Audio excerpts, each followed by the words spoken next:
मुख्यमंत्री देवेंद्र फडणवीस ने विधानसभा में घोषणा की कि हुक्का पार्लरों पर नियंत्रण लाने के लिए कानून और अधिक कठोर किया जाएगा। उन्होंने कहा कि जो बार बार अपराध करते हैं उन पर अजामीन पात्र नॉन बेलेबल अपराध दर्ज करने का प्रावधान किया जाएगा। जिस होटल या उपहार गृह रेस्टोरेंट में हुक्का परोसा जाएगा उसका लाइसेंस स्थायी रूप से रद्द कर दिया जाएगा। पहले 2018 में सरकार ने हुक्का पार्लरों पर प्रतिबंध लगाने का कानून बनाया था। अभी के प्रावधान के अनुसार किसी भी होटल या रेस्टोरेंट में हुक्का पकड़ा जाता है तो उस पर दखलपात्र कॉग्निजेबल अपराध दर्ज होता है, जिसकी सजा 3 साल तक हो सकती है। अगर दूसरी बार उसी जगह पर हुक्का पकड़ा गया तो संबंधित होटल रेस्टोरेंट का लाइसेंस 6 महीने के लिए निलंबित कर दिया जाएगा।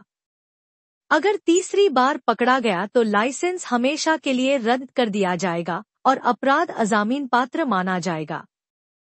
फिर भी एमएचबी पुलिस स्टेशन क्षेत्र में हुक्का पार्लरों में खुलेआम नशा परोसा जा रहा है।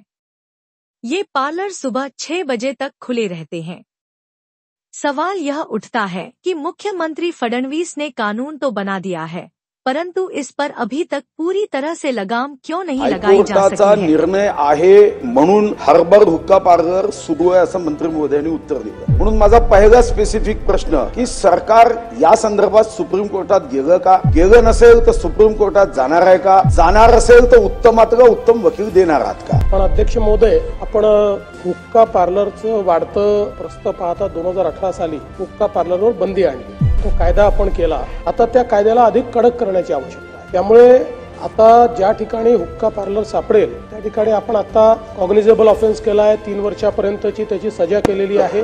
पण याच्यामध्ये यापुढे काही सुधारणा करण्यात येतील। दुसऱ्यांदा जर ऑफेन्स त्या ठिकाणी सापडला तर 6 महिन्याकरता या उपहारगृहाचं किंवा ते जे रेस्टॉरंट आहे त्याचा परवाना रद्द करण्यात येईल आणि तिसऱ्यांदा जर सापडला तर परमनंट रद्द करण्यात येईल आणि तिसऱ्या ऑफेन्स करता त्या ठिकाणी जी सजा आहे ती नॉन बेलेबल कॅटेगरीमध्ये टाकण्यात जसं तुम्ही हुक्का पार्लरच्या त्या लायसन्सवर आणि त्या व्यक्तीवर कारवाई करणार तसं त्या पोलीस स्टेशनच्या अंतर्गत येणाऱ्या अशा अवैध आणि या पद्धतीचं पिढ्याने पिढ्या बर्बाद करणाऱ्या पोलिसांवर काय कारवाई करणार त्या पद्धतीची भूमिका आपण स्पष्ट करावी। पोलिसांनी जर हुक्का पार्लर उघडकीस आणला तर कारवाई होणार नाही, पण इतर कोणी जर तो उघडकीस आणला तर त्या ठिकाणचे जबाबदार सगळ्या पोलिसांवर कारवाई केली जाईल।